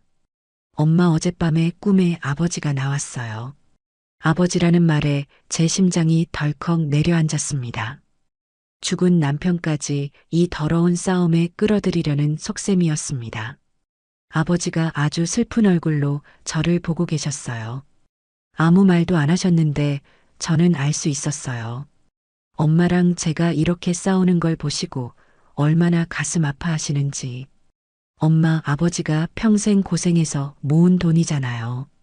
아버지는 엄마가 편안하게 노후를 보내길 바라셨지. 이렇게 재산 다 없애고 세상과 등지길 바라지는 않으셨을 거예요. 아버지 유지를 생각해서라도 제발 그 결정 다시 생각해주면 안 돼요? 저는 기가 막혀서 헛웃음이 나왔습니다. 제 남편 박기태의 아버지는 평생을 정직하고 성실하게 산 사람이었습니다.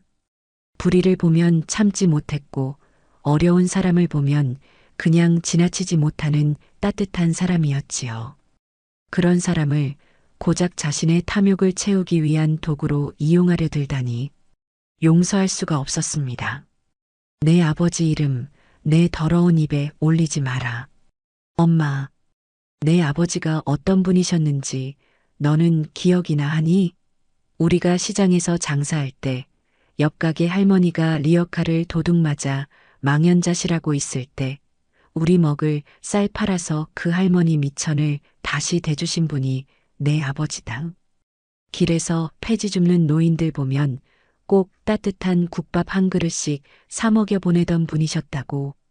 그런 분이 과연 자기 자식 배만 채우자고 가난한 학생들 돕는 걸 반대하셨을 것 같으냐?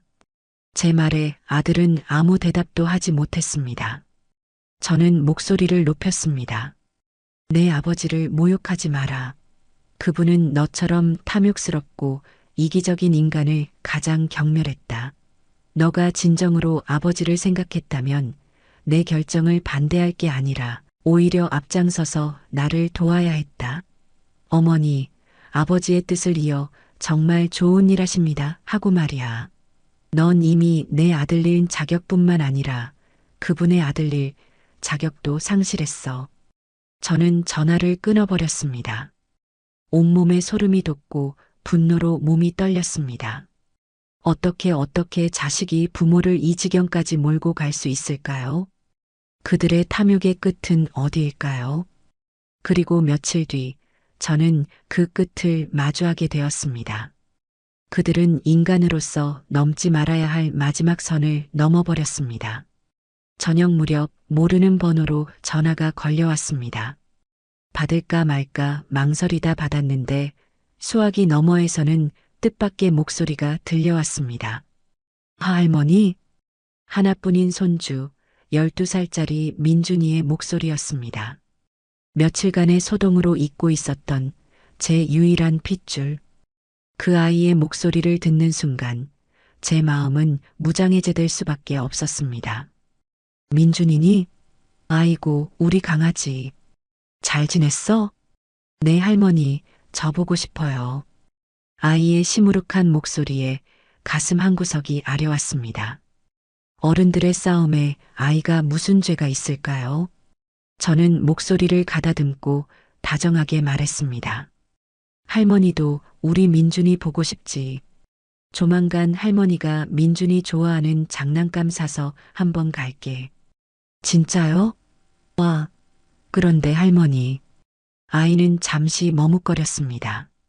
그리고 이내 수화기 너머로 작은 목소리가 들려왔어요.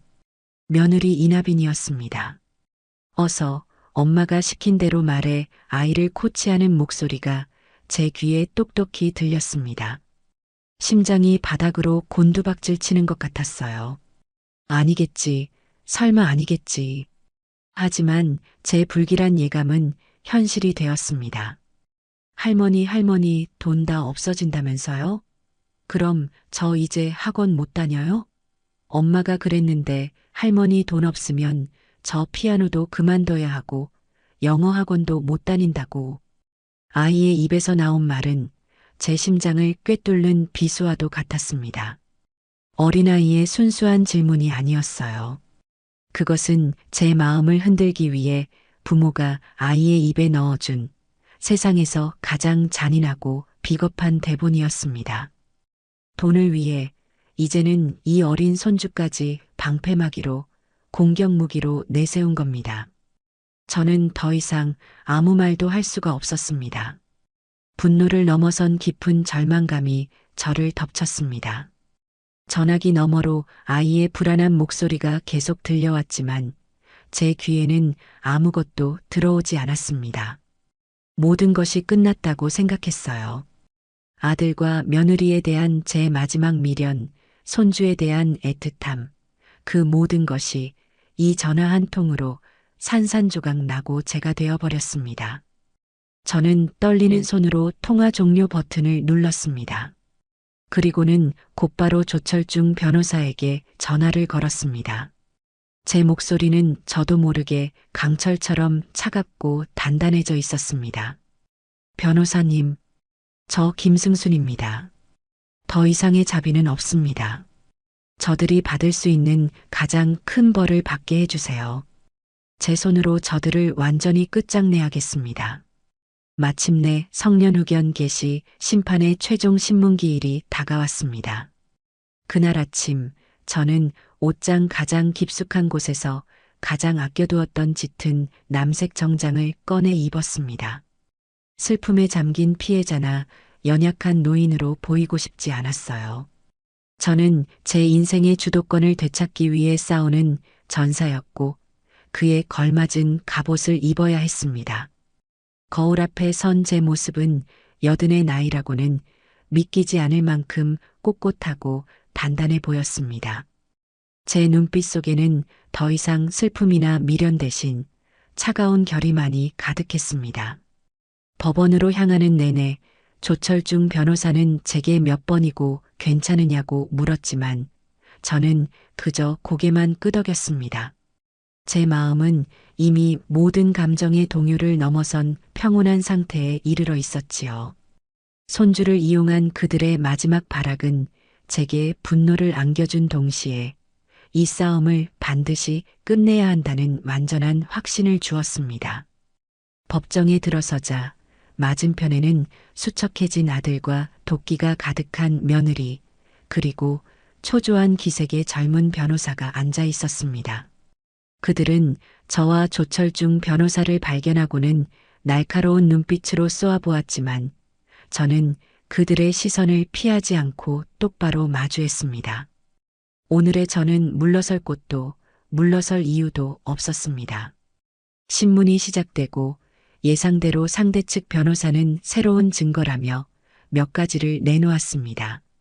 그 내용들은 실소를 금할 수 없을 정도로 악랄하고 유치했어요. 그들은 제가 손주를 괴롭혔다고 주장했습니다. 며칠 전 손주와의 통화를 교묘하게 왜곡하여 제가 아이에게 나는 이제 내 할머니가 아니다라는 폭언을 퍼부었다고 거짓말을 늘어놓았지요. 심지어 돈을 주고 매수한 듯한 이웃 한 명을 증인으로 내세워 제가 밤마다 집에서 이상한 소리를 내며 고함을 지른다는 터무니없는 증언까지 하게 했습니다. 아들과 며느리는 판사 앞에서 눈물을 글썽이며 저희는 어머니의 재산을 탐내는 것이 아닙니다. 단지 병들어가는 어머니를 보호하고 싶을 뿐입니다. 어머니가 저 어린 손주에게까지 상처 주는 것을 더 이상 볼 수 없었습니다라며 소름 끼치는 연기를 펼쳤습니다. 저는 그 모든 거짓말들을 묵묵히 듣고만 있었습니다. 조 변호사의 지시대로 어떠한 표정 변화도 없이 오직 판사의 얼굴만을 응시했지요. 판사의 표정은 점점 더 굳어져 갔습니다. 저들의 주장이 상식적으로 납득하기 어렵다는 것을 그 역시 느끼고 있는 듯 했습니다. 상대 측의 모든 변론이 끝나자 마침내 조철중 변호사가 자리에서 일어났습니다. 그의 손에는 작은 USB 메모리가 하나 들려 있었지요. 재판장님, 지금부터 피청구인, 즉 김승순 여사께서 왜 후견인이 필요 없는 분인지, 오히려 청구인인 박기태, 이나빈 부부가 어떤 사람들인지 명백하게 증명해 줄 자료들을 공개하겠습니다. 조 변호사는 먼저 제가 그동안 꼼꼼하게 관리해온 은행 거래 내역, 공과금 납부 영수증, 재산세 납부 기록 등을 증거로 제출했습니다. 모든 기록은 한치의 오차도 없이 정확했고 여든의 노인이 관리했다고는 믿기 어려울 만큼 체계적이었지요. 판사는 서류를 넘겨보며 고개를 끄덕였습니다.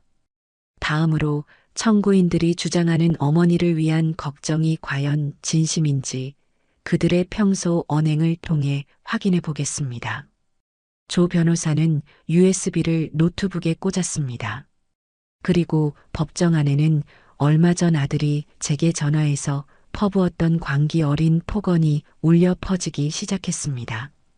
엄마, 진짜 미쳤어? 그 건물을 팔아? 당장 걷어들여.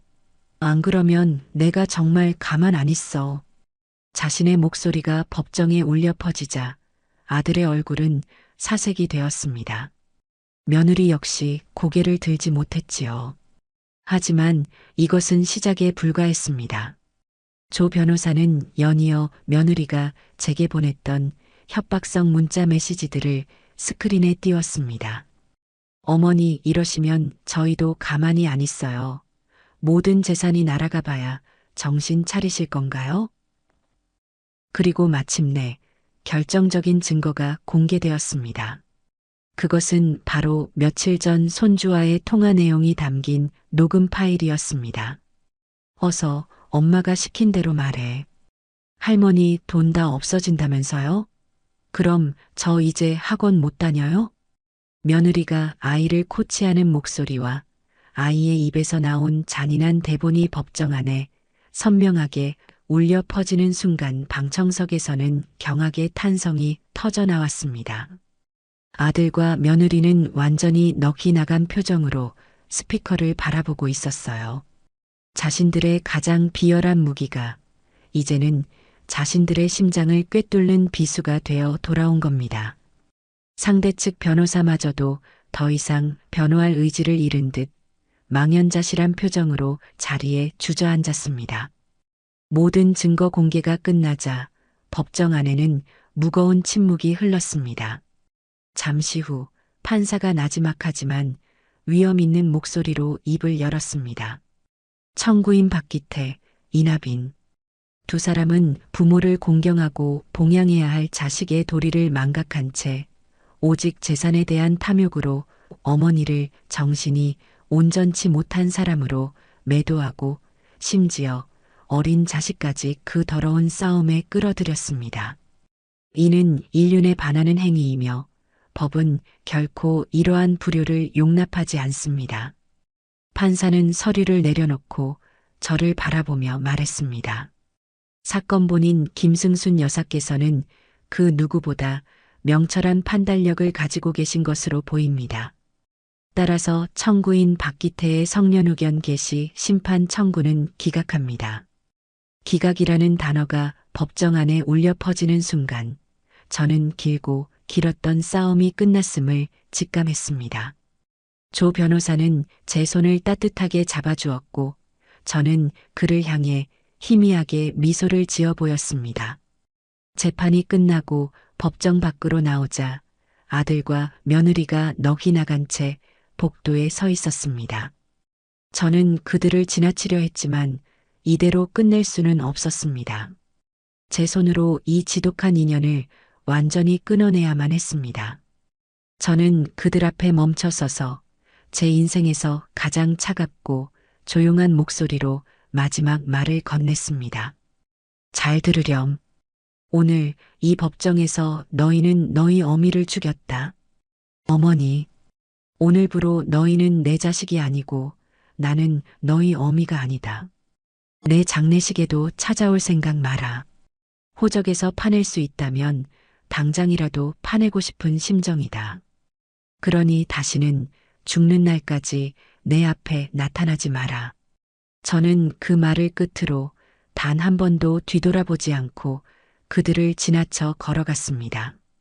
등 뒤에서 저를 부르는 소리가 들리는 듯 했지만 저는 아무것도 듣지 못했습니다. 제 옆을 든든하게 지키며 걷는 조 변호사의 어깨가 보일 뿐이었지요. 법원의 높은 계단을 내려오는 동안 제 눈에서는 뜨거운 눈물이 흘러내렸습니다. 하지만 그 눈물은 슬픔의 눈물이 아니었어요. 지긋지긋했던 굴레를 끊어내고 마침내 완전한 자유를 얻은 자의 해방의 눈물이었습니다. 법정에서의 완전한 승리는 제 삶의 모든 것을 바꾸어 놓았습니다. 며칠 뒤 조철중 변호사의 도움으로 재단법인 김승순 장학재단의 설립 허가가 최종적으로 나왔습니다. 상가 건물을 판 돈과 제 나머지 재산이 모두 재단의 기본 자산으로 출연되었지요. 저는 법적으로 더 이상 수십억 자산가가 아니었습니다. 그저 소박한 집 한 채와 약간의 생활비를 가진 평범한 노인이 되었을 뿐입니다. 하지만 제 마음은 그 어느 때보다 부유하고 충만했습니다. 제 이야기는 한 지역 신문의 작은 기사로 처음 알려졌습니다. 평생 모은 전 재산 기부한 80대 할머니, 탐욕스러운 자식과의 법정 다툼 끝에 승소. 자극적인 제목이었지만 기사의 내용은 담담하게 사실만을 담고 있었지요. 그런데 그 작은 기사가 예상치 못한 파장을 불러일으켰습니다. 여러 인터넷 언론사들이 그 기사를 퍼나르기 시작했고 각종 온라인 커뮤니티와 소셜 미디어에서 제 이야기가 화제가 되었습니다. 댓글은 대부분 저를 응원하는 내용이었습니다. 진정한 어른의 모습에 감동했습니다. 할머니, 앞으로는 꽃길만 걸으세요. 자식들이 아니라 할머니의 인생을 사시는 모습이 정말 멋집니다.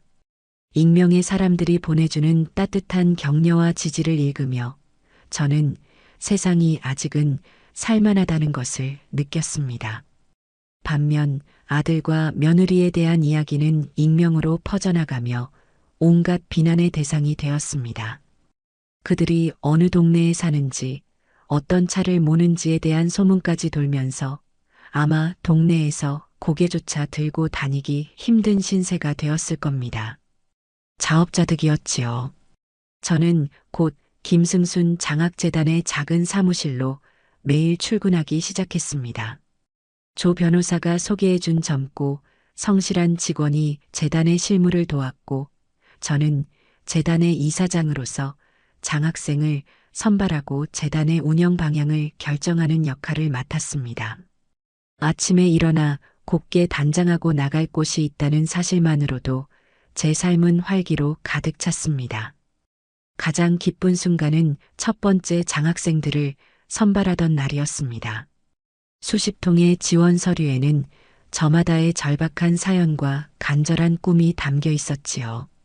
한부모 가정에서 아르바이트로 동생들을 돌보며 의대 진학을 꿈꾸는 학생, 시골에서 올라와 고시원 쪽방에 살면서도 외교관이 되겠다는 포부를 가진 학생. 그 아이들의 사연을 읽으며 저는 몇 번이나 눈시울을 붉혔습니다. 첫 장학금 수여식은 재단 사무실에서 아주 작고 소박하게 열렸습니다. 저는 긴장되는 마음으로 제가 직접 쓴 축사를 읽어내려갔습니다. 사랑하는 학생 여러분, 저는 여러분에게 이 장학금을 주는 것이 아닙니다. 잠시 맡기는 것입니다. 여러분이 가진 꿈의 씨앗에 물을 주고 햇볕을 쬐어주는 역할을 잠시 맡는 것뿐입니다. 부디 이 씨앗을 잘 키워 훗날 여러분이 더 크고 아름다운 나무가 되었을 때 또 다른 누군가에게 시원한 그늘을 내어주는 사람이 되어 주십시오. 그것이 제가 여러분에게 바라는 유일한 것입니다. 제 말이 끝나자 장학생들과 그 부모님들의 뜨거운 박수가 쏟아졌습니다. 저는 한 명 한 명의 손을 잡고 장학증서를 전달했습니다. 아이들의 반짝이는 눈을 마주하는 순간 저는 제 선택이 얼마나 옳았는지를 다시 한번 온몸으로 느낄 수 있었습니다. 이 아이들이야말로 제가 피와 눈물로 지켜낸 제 새로운 가족이었습니다. 그러던 어느 주말 오후였습니다. 누군가 현관문을 두드렸습니다. 인터콤 화면을 보니 낯설지만 어딘가 선한 인상의 젊은 여성이 서 있었습니다. 누구신지요? 안녕하세요. 저 혹시 김승순 어르신 댁 맞나요? 저는 박미영이라고 합니다. 그러니까 박태섭 씨 딸이에요. 시동생의 딸, 그러니까 제 시조카였습니다. 수십 년 전 시동생너가 지방으로 이사를 가면서 자연스레 왕래가 끊겼던 터라 얼굴도 기억나지 않았습니다. 제가 문을 열어주자 그녀는 환하게 웃으며 제게 꾸벅 인사를 했습니다. 큰어머님 직접 뵙는 건 처음이지요. 기사 보고 큰어머님 정말 대단하시다고 생각했어요. 그래서 주소 수소문해서 무작정 찾아왔어요. 혹시나 방해가 된 건 아닌지 모르겠네요. 그녀의 손에는 직접 끓였다는 따뜻한 호박죽과 손수 만든 밑반찬들이 들려 있었습니다. 그녀는 제게 돈 이야기를 꺼내거나 그간의 다툼에 대해 꼬치꼬치 캐묻지 않았습니다. 그저 제 건강은 괜찮은지, 식사는 잘 챙겨 드시는지를 물으며 제 옆에서 살갑게 제잘거렸지요. 저희 아빠가 살아계셨으면 정말 기뻐하셨을 거예요. 늘 큰형님네는 존경스러운 분들이라고 말씀하셨거든요. 큰어머님, 앞으로 제가 자주 찾아뵈어도 괜찮을까요? 저희 집이랑 여기서 멀지 않아요. 진심이 담긴 그녀의 말과 행동에서 저는 혈연 이상의 따뜻함을 느꼈습니다. 그날 이후 조카 미영이는 정말로 제 딸처럼 때로는 친구처럼 저를 살뜰히 챙겼습니다. 주말마다 찾아와 집안일을 돕고 저를 데리고 가까운 공원으로 산책을 나갔습니다. 함께 텔레비전을 보며 웃고 저녁을 만들어 먹는 평범한 일상 속에서 저는 오랫동안 잊고 지냈던 가족의 정을 다시금 느낄 수 있었지요. 저는 아들을 잃었지만 대신에 수많은 아들과 딸, 그리고 진정한 마음을 가진 조카를 얻었습니다. 텅 비었던 제 삶은 새로운 인연들로 채워져 그 어느 때보다 풍요로워졌습니다. 저는 더 이상 외롭지 않았습니다. 시간은 모든 것을 제자리로 돌려놓는 힘이 있는 모양입니다. 제가 장학재단을 운영하며 하루하루 보람 있는 나날을 보내는 동안 저를 배신했던 아들 내외에게는 혹독한 인과응보의 시간이 찾아오고 있었습니다. 저는 그들의 소식을 일부러 찾아 듣지 않았지만 세상은 좁고 소문은 빨랐습니다. 가장 먼저 소식을 전해준 사람은 조철중 변호사였습니다. 어느 날 재단 운영에 관해 논의하기 위해 만난 자리에서 그가 넌지시 입을 열었습니다. 여사님, 혹시 기태 소식 들으셨소? 아니요. 듣고 싶지도 않고 궁금하지도 않습니다. 그래도 아시는 게 나을 것 같아 말씀드리오. 그놈 사업이 완전히 망한 모양이요. 조 변호사의 말에 따르면 아들의 사업은 원래부터 위태로운 상태였다고 합니다. 제게 손을 벌려 근근히 막아오던 것이 그 돈줄이 완전히 끊기자 뚝 무너지듯 한순간에 무너져 내린 것이지요. 실력도 없으면서 겉멋만 들어 사업을 확장하고 접대비로 흥청망청 돈을 쓴 결과였습니다. 빚이 눈덩이처럼 불어나자 결국에는 손대지 말아야 할 사채에까지 손을 댄 모양이더군요. 제 법무법인 쪽으로도 소문이 들어왔는데 아주 악질적인 사채업자들에게 쫓기고 있다고 하오. 아마 조만간 집이고 뭐고 남아나는 게 없을 거요. 그 말을 듣는 제 마음은 이상할 정도로 평온했습니다. 안타깝거나 혹은 고소하다는 생각조차 들지 않았어요. 그저 그렇게 되었구나 하고 멀리서 남의 이야기를 듣는 기분이었습니다. 그는 이미 제게는 아무런 상관이 없는 사람이었으니까요. 스스로 뿌린 씨앗을 스스로 거두고 있을 뿐이었습니다.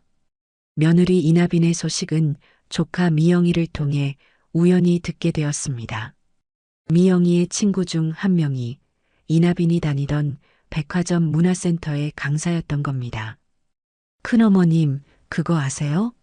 그 박기태 씨 부인이요. 동네에서 완전히 투명인간 취급받는데요. 미영이의 말에 따르면 이나빈은 그 동네 사모님들 사이에서 시어머니 등쳐먹으려다 실패하고 알거지된 여자로 낙인이 찍혔다고 합니다. 평소 그녀의 허영심과 거만한 태도를 아니 꼽게 보던 사람들이 그녀가 몰락하자 기다렸다는 듯이 등을 돌린 것이지요. 만나는 사람마다 뒤에서 수군거리고 같이 골프 치러 다니던 친구들도 전부 연락을 끊었대요. 시어머니 재산 하나 관리 못한 무능한 며느리라고 조롱하면서요. 스트레스가 심했는지 백화점에서 다른 회원이랑 머리채 잡고 싸우다가 쫓겨났다는 소문도 있고요. 명품 옷과 고급 외제차, 비싼 레스토랑에서의 브런치로 유지되던 그녀의 세계는 신기루처럼 사라져버렸습니다. 그녀가 그토록 자랑스러워했던 모든 것들이 사실은 제 돈으로 쌓아 올린 허상에 불과했다는 것이 드러난 셈이지요.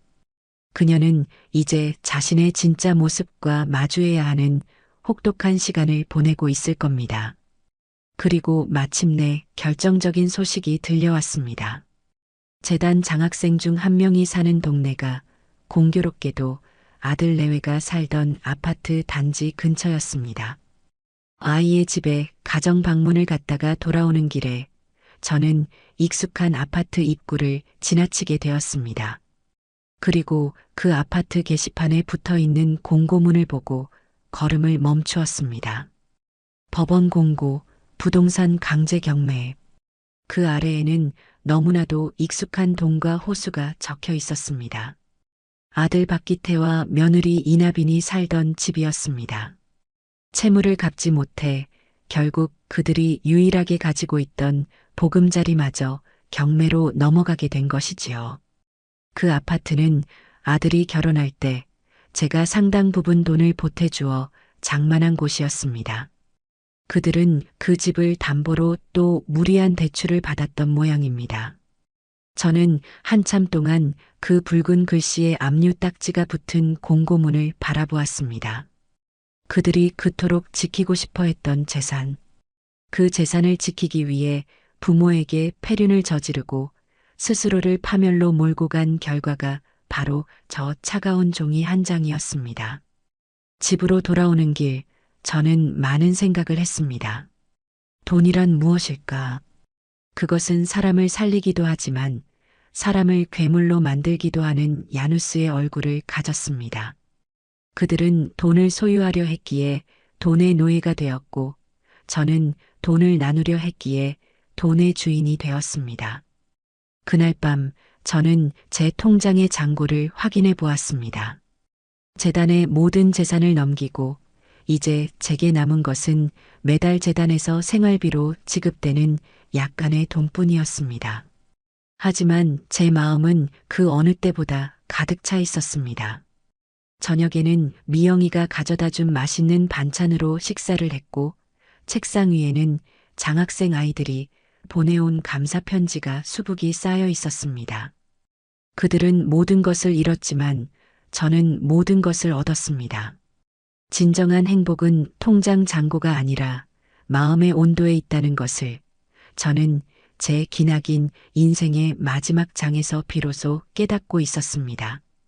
시간은 고요히 그러나 무엇보다 정직하게 흘러갔습니다. 제가 아들 내외와 인연을 완전히 끊어낸 지도 어느덧 2년이라는 세월이 지났지요. 그 사이 제 삶에는 많은 변화가 있었습니다. 머리는 희끗한 서리가 더 많이 내렸고 눈가의 주름은 한 줄 더 늘었지만 제 마음의 시간은 거꾸로 흐르는 듯 했습니다. 김승순 장학재단은 어느덧 자리를 잡아 매년 20명이 넘는 아이들의 꿈을 지원하는 튼튼한 버팀목이 되었습니다. 제 하루는 재단 사무실에서 시작해 아이들의 편지를 읽으며 끝나는 것이 일상이 되었어요.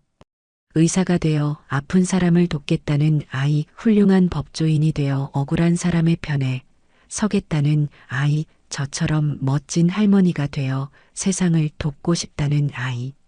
그 작고 소중한 꿈들이 제게는 살아가는 이유이자 가장 큰 기쁨이었습니다.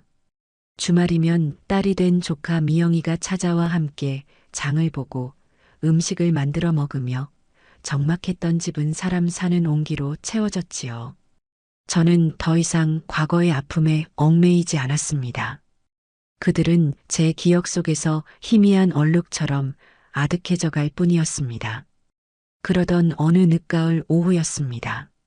재단 사무실에서 다음 학기 장학생 선발 서류를 검토하고 있는데 창밖으로 후두둑 비가 쏟아지기 시작했어요.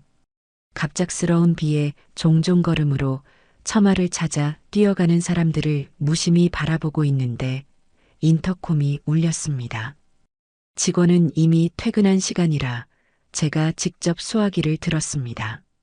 네, 김승순 장학재단입니다. 여보세요? 수화기 너머에서는 아무 소리도 들리지 않았습니다. 그저 거친 숨소리만이 빗소리에 섞여 희미하게 들려왔지요. 장난 전화인가 싶어 끊으려던 순간 아주 작고 갈라진 목소리가 들려왔습니다.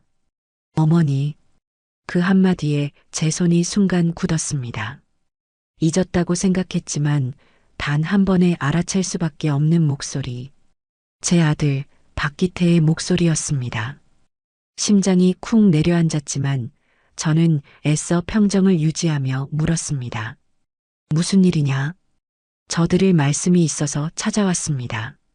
문 좀 열어주시면 안 될까요? 저는 잠시 고민했습니다. 다시는 상종하고 싶지 않은 인연이었습니다. 하지만 이대로 돌려보내면 평생 제 마음 한구석에 찝찝한 응어리가 남을 것 같았어요.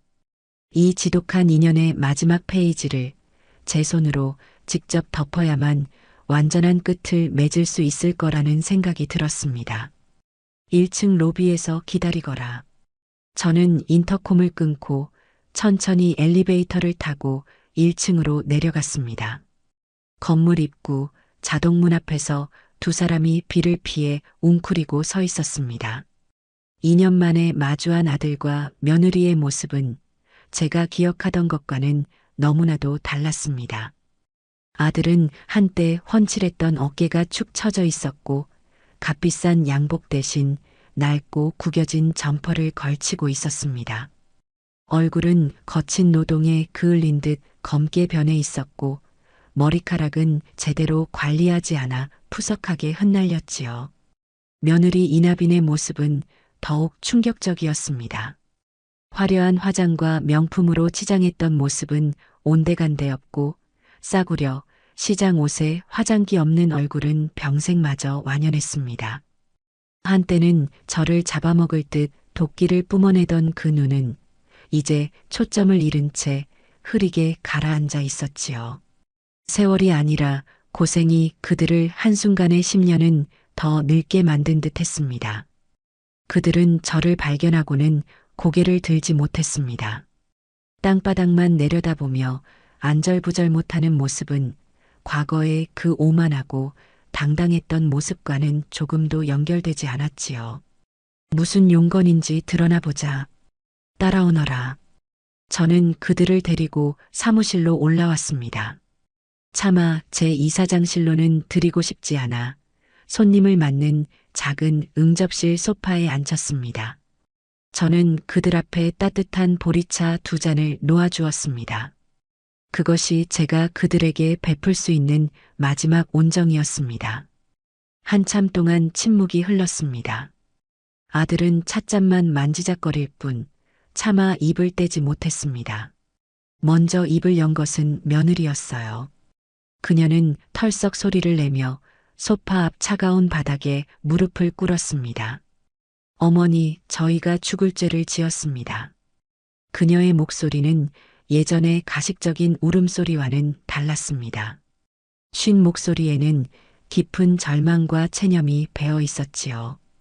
그녀의 눈에서 후두득 눈물이 떨어지기 시작했습니다. 저희가 정말 어리석었습니다. 어머니의 깊은 뜻도 모르고 돈에 눈이 멀어서 어머니 가슴에 못을 박았습니다. 천벌을 받아도 쌉니다. 저희는. 옆에 있던 아들도 따라서 무릎을 꿇었습니다. 그는 제 앞에 이마가 바닥에 닿도록 엎드렸습니다. 엄마 잘못했습니다. 제가 아들 자격도 없는 놈이었습니다. 엄마 말씀대로 저는 아버지 아들 자격도 없는 놈입니다. 사업이 망하고 집도 넘어가고 사채업자들에게 쫓기면서 매일 밤 죽고 싶다는 생각만 했습니다. 그렇게 바닥까지 떨어지고 나서야 제가 얼마나 큰 죄를 지었는지 깨달았습니다. 그들은 그동안 자신들이 겪었던 비참한 삶을 두서없이 털어놓기 시작했습니다. 사업 실패로 거액의 빚을 지고 쫓기듯 월세방을 전전하며 하루하루 막노동으로 근근히 살아가고 있다는 이야기. 손가락질과 조롱 속에서 모든 인간관계를 잃고 이제는 서로를 원망하며 싸우는 것조차 지쳐버렸다는 이야기. 그들의 고백을 듣는 동안 제 마음속에는 어떠한 감정도 일어나지 않았습니다. 통쾌하지도 안타깝지도 않았어요. 그저 저와는 아무 상관없는 멀고 먼 세상의 이야기를 듣는 듯 담담할 뿐이었습니다. 그들의 긴 하소연이 끝나고 마침내 아들이 고개를 들며 제게 애원했습니다. 엄마 아니 어머님, 저희가 염치 없는 거 압니다. 다시는 어머님 앞에 나타나지 않겠다고 약속했던 것도 기억합니다. 하지만 저희 이대로는 정말 죽을 것 같습니다. 제발 딱 한 번만 저희를 도와주십시오. 큰 돈을 바라는 게 아닙니다. 그냥 이 빚만 갚고 작은 가게라도 하나 차려서 새롭게 시작할 수 있도록 마지막 기회를 주십시오. 평생 어머님 은혜 잊지 않고 속지 않은 마음으로 살겠습니다. 그들은 제 앞에 엎드려 용서가 아닌 돈을, 기회를 구걸하고 있었습니다. 저는 묵묵히 식어가는 제 찻잔을 내려다보았습니다. 그리고는 아주 조용히 그러나 단호하게 입을 열었습니다. 일어나거라. 제 말에 그들은 주저하며 몸을 일으켜 소파에 다시 앉았습니다. 저는 그들의 초점 없는 눈을 똑바로 바라보며 제 생의 마지막 가르침을 전했습니다. 너희가 지금 내게 도와달라고 하는 그 돈, 이제는 내 돈이 아니란다. 이 재단에 있는 모든 돈은 내 것이 아니라 꿈을 위해 피땀 흘려 공부하는 저 아이들의 것이다. 내가 너희에게 돈을 주는 것은 당장 내일 학원비를 내야 하는 아이의 돈을 빼앗는 것이고 추운 겨울 따뜻한 밥 한 끼가 필요한 아이의 밥값을 훔치는 것이며 이 나라의 미래가 될지도 모를 아이들의 희망을 꺾는 것과 같은 일이란다. 제 말에 그들의 얼굴이 하얗게 질렸습니다. 저는 말을 이었습니다. 너희는 돈을 잃었다고 생각하겠지. 하지만 너희가 정말로 잃어버린 것은 돈이 아니다. 너희는 사람의 신용을 잃었고 스스로에 대한 자존심을 잃었으며 마지막으로 너희를 사랑했던 부모를 잃었다. 그것들은 내가 돈으로 다시 사줄 수 있는 것들이 아니야. 어머니, 너희가 저지른 선택의 무게는 온전히 너희 스스로 감당해야 한다. 막노동을 하든 식당에서 그릇을 닦든 바닥부터 다시 시작하거라. 아무도 원망하지 말고 오직 너희의 어리석음만을 탓하며 묵묵히 죗값을 치르거라. 어쩌면 그것이 너희가 짐승이 아닌 사람으로 다시 태어날 수 있는 유일한 길일지도 모른다. 저는 자리에서 일어났습니다. 그것은 대화가 끝났다는 명백한 신호였습니다. 이제 돌아가거라. 그리고 이것이 너희와 나의 정말 마지막 만남이다. 다시는 찾아오지 마라. 이 재단에도 내 집에도 너희는 이제 나와 아무 상관없는 사람들이다. 아들과 며느리는 더 이상 아무 말도 하지 못했습니다. 그들의 눈에는 절망과 체념만이 가득했지요. 그들은 비틀거리며 일어나 힘없이 고개를 숙이고는 사무실을 나갔습니다. 저는 창가로 다가가 그들의 뒷모습을 보았습니다. 쏟아지는 가을비 속으로 사라지는 그들의 축 처진 어깨는 스스로의 무게에 짓눌려 무너져 내린 인생의 초라한 잔해처럼 보였습니다.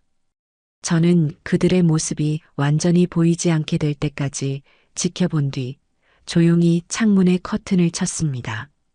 제 인생을 지배했던 길고 어두운 그림자가 마침내 완전히 걷히는 순간이었습니다. 바로 그때였습니다. 사무실 문이 조심스럽게 열리며 재단 장학생 두엇이 환하게 웃으며 들어왔습니다. 이사장님, 저희 왔어요. 어머, 너희들. 이 비에 웬일이니? 아이들의 손에는 김이 모락모락 나는 붕어빵 봉투와 자기들끼리 돈을 모아 샀다는 작은 국화 화분이 들려 있었습니다.